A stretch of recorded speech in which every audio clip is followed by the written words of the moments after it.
Olá, você que acompanha o meu canal. Antes da nossa entrevista de hoje, eu quero primeiro te agradecer por estar sempre aqui acompanhando o TV Saudade Entrevista.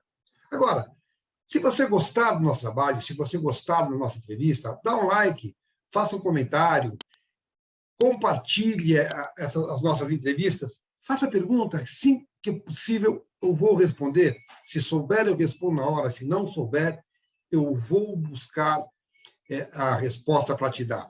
E também se inscreva, porque se inscrevendo, você ajuda o canal a crescer, você ajuda a trazer melhor conteúdo para você e mais. Você recebe automaticamente a mensagem, a informação do novo conteúdo que acaba de chegar.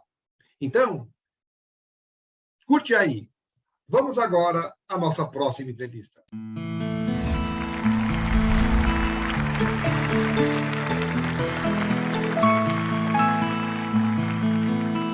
Olá, apaixonados por TV. TV Saudade Entrevista de hoje tem a honra, tem a alegria de receber uma das grandes atrizes brasileiras, que também é tradutora, roteirista, escritora, terapeuta holística. Vamos falar de tudo isso com a querida Norma Bloom. Norma, muito obrigado por você ter aceitado o meu convite. E eu estava tentando falar com você já há algum tempo, mas graças a Deus eu consegui te localizar. Muito obrigado, viu, Norma? Eu que agradeço o seu carinho, a sua paciência, até a gente ter tido um horário que servisse para nós dois, da gente marcar esse encontro. Eu agradeço muito, muito. Para mim é ótimo dar entrevista, é legal.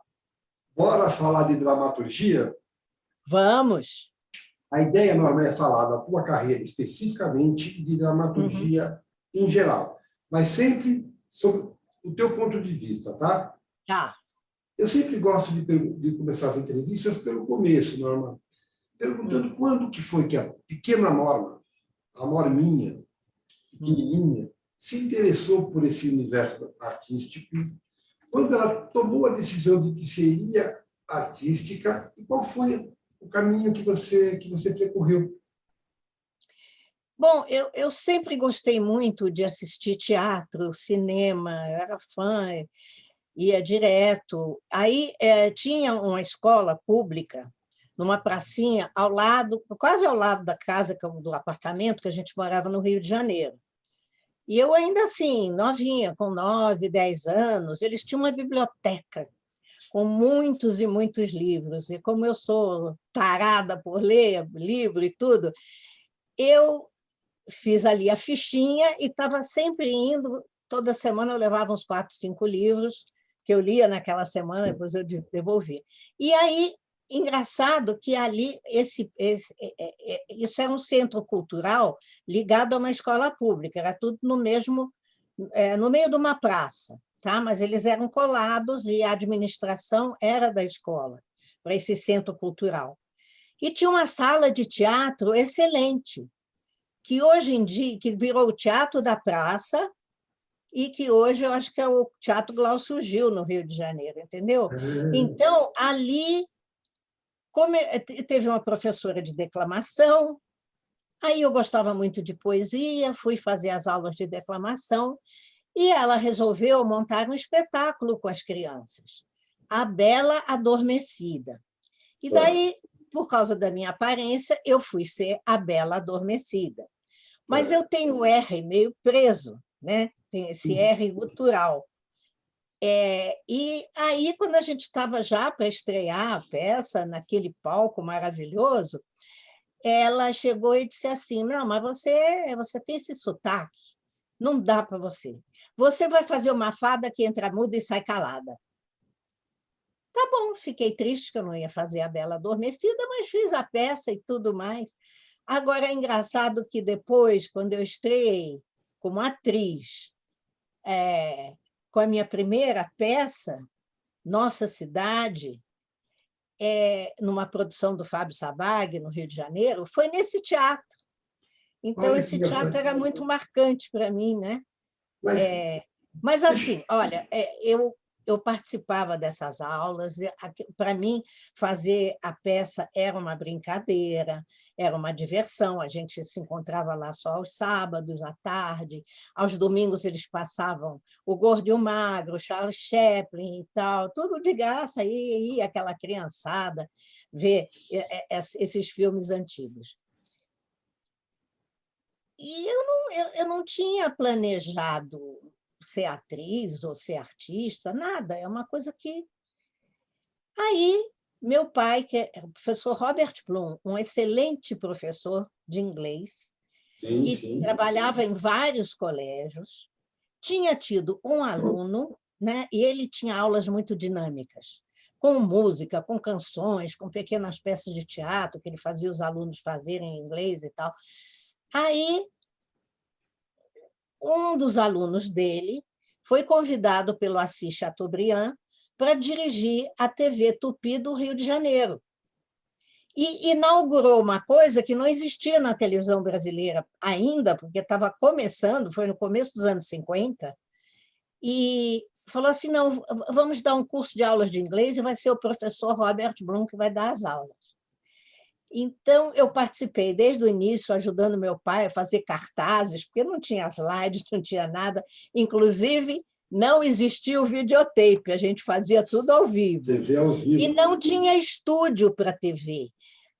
A TV funcionava num prédio lá na Praça Mauá, do Rio de Janeiro, numa sala que tinha sido só sala de rádio. Eu não me lembro se era Rádio Tupi ou Rádio Tamoio, era tudo do Chateaubriand, naturalmente.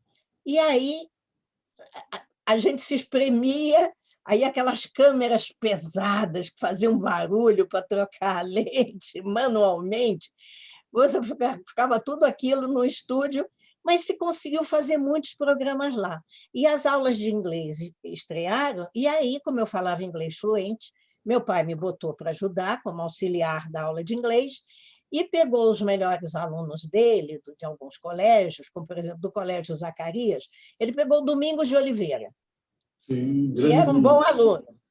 E aí, eu e o Domingos de Oliveira, nós fazíamos, papai pegava algumas pequenas cenas do Bernard Shaw, de outros autores americanos, e aí a gente fazia ceninhas pequenas, depois ele, aqueles cartazes, né, ele mostrava a gramática, o vocabulário, e as aulas de inglês foram um sucesso absurdo no Rio de Janeiro.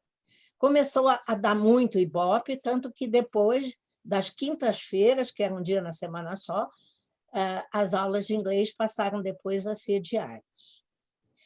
E aí, então, eu era essa auxiliar do papai em casa para montar os cartazes, para fazer tudo, para ensaiar lá em casa mesmo, a gente ensaiava com os outros alunos, né? E íamos na quinta-feira, no fim da tarde, lá para a Praça Mauá, a gente ia de ônibus, claro, né? E fazia ao vivo a aula de inglês.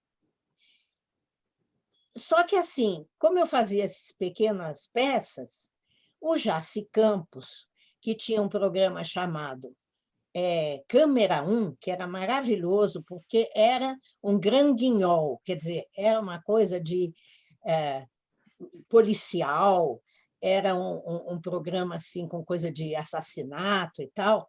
Ele conseguia fazer isso com uma câmera só, que tinha um câmera fortão e muito bom câmera, que botava a câmera aqui no ombro, e o Jaci, a coisa era escrita de uma forma que o Jaci explicava assim, agora o cenário é esse e acontece alguma coisa. Ele fazia a ligação das cenas.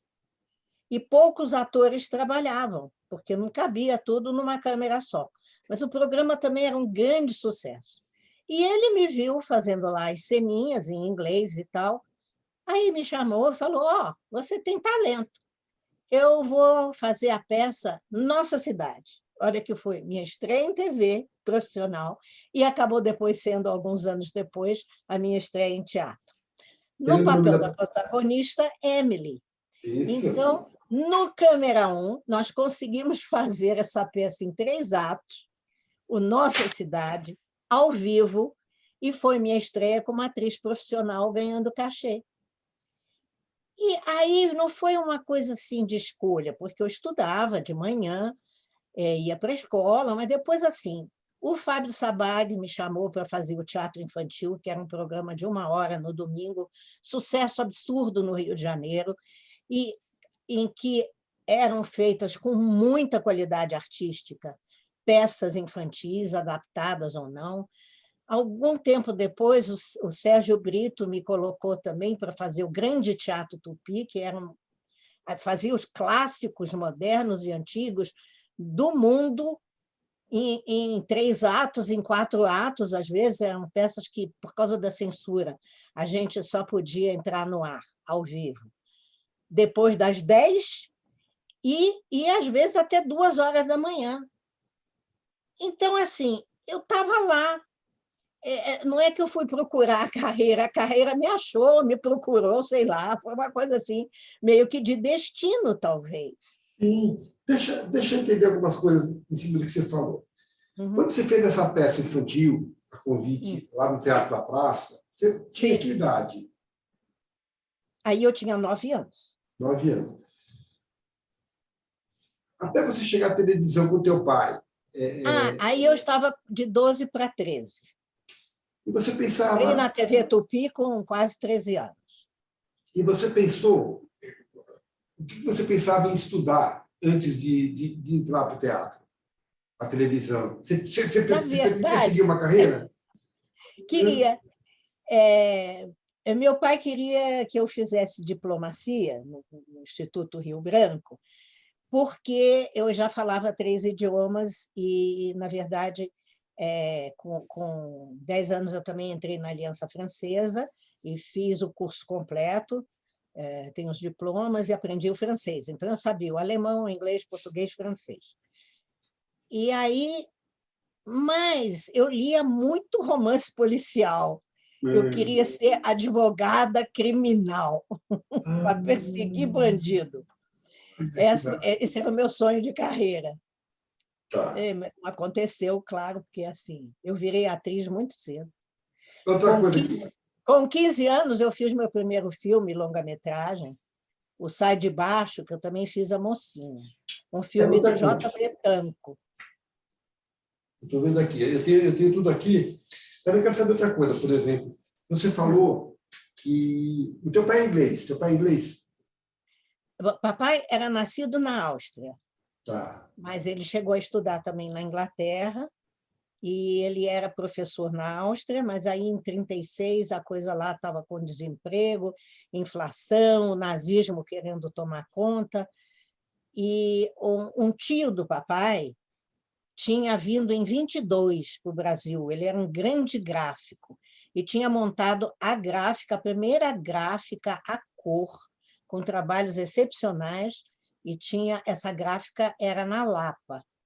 E esse tio, quando ele soube que meu pai e minha mãe estavam desempregados, ele falou: olha, venham para o Brasil, eu hospedo vocês durante um tempo, vê se você aqui abre alguma oportunidade. Quando eles vieram, meu pai ficou encantado com o Rio de Janeiro. Meu pai ficou, até a morte dele, era deslumbrado com o Rio. As montanhas, as praias, ele era muito aventureiro. Subi com ele, ainda criança, todas as montanhas da Floresta da Tijuca, a Pedra da Gávea eu escalei com 9 anos, com corrente, com tudo. Então, meu pai, porque ele era alpinista na Áustria, entendeu? Então, ele trouxe isso e foi maravilhoso, porque na época a gente podia entrar na selva sem problema nenhum, né? E ele levava os alunos, papai fazia um trabalho maravilhoso, ele levava os alunos do científico e agora mudou toda a denominação, do fundamental, acho que era do ensino médio e do que na época chamava científico, né? Que eram os 3 últimos anos. Então, ele pegava os alunos que quisessem, cada um levava a sua mochila com lanche, e a gente fazia excursão na floresta, subia nas montanhas. Meu pai tirava muita foto com uma câmerazinha Zeiss, desse tamaninho assim, umas fotinhos pequenas, mas ele fazia foto muito artística. E toda a excursão, o negócio era o seguinte: proibido falar português. Os alunos, eu, ele, a gente tinha que falar inglês. Então, foi uma coisa, era uma aventura. Interessante.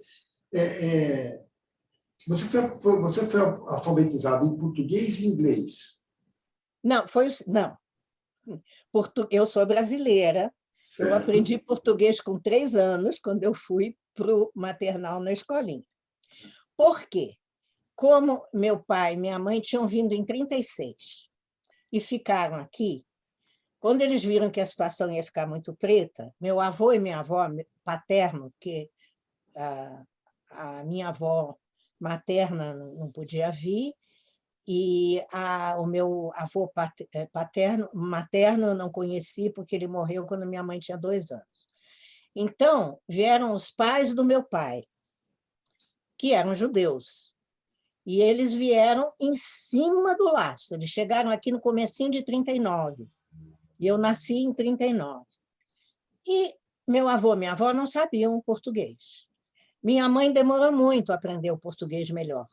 Então, minha mãe, meu avô, minha avó falavam comigo em alemão. E meu pai, desde o início, abençoado seja, falava comigo em inglês.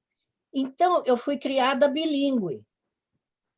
Quando eu cheguei na escolinha, eu tive que aprender português no susto. Então, aí, pequena, eu já era trilíngue. E depois, com 10 anos, eu já estava falando francês. Hoje você fala com fluência 4 idiomas? Sim. Italiano e espanhol, não? Não, eu fui estudar um pouco de italiano, eu amo italiano, mas depois, por causa de situações de vida, eu não consegui seguir as aulas. Eu entendo tudo, e espanhol também entendo tudo, mas de vez em quando não tenho a prática de falar. Uma grande bagagem cultural. Mas eu quero voltar ao teu relato inicial e perguntar algumas coisas. Você falou que um aluno do seu pai foi chamado para ser diretor da TV Tupi. Sim. Ele chegou a fazer... Almeida Castro, eu só sei o sobrenome dele. Almeida Castro. É isso que eu queria saber. Ele fez carreira dentro da Tupi? Fez, ele ficou lá há muitos anos, no começo da TV Tupi. Até quando a gente mudou para os estúdios da Urca, né? Primeiro, a gente ali não tinha estúdio, era uma coisa de um estúdio de rádio improvisadíssimo, e ele fazia até... Lá eles faziam, às quartas-feiras, uma peça policial. Conseguiam fazer naquele estúdio apertado, entendeu? Então, fez muita coisa. Mas, claro, que quando a gente foi para o cassino da Urca, foi um luxo, porque eram estúdios grandes, tinha também um palco que tinham shows, e muita coisa bonita a gente fez na TV Tupi.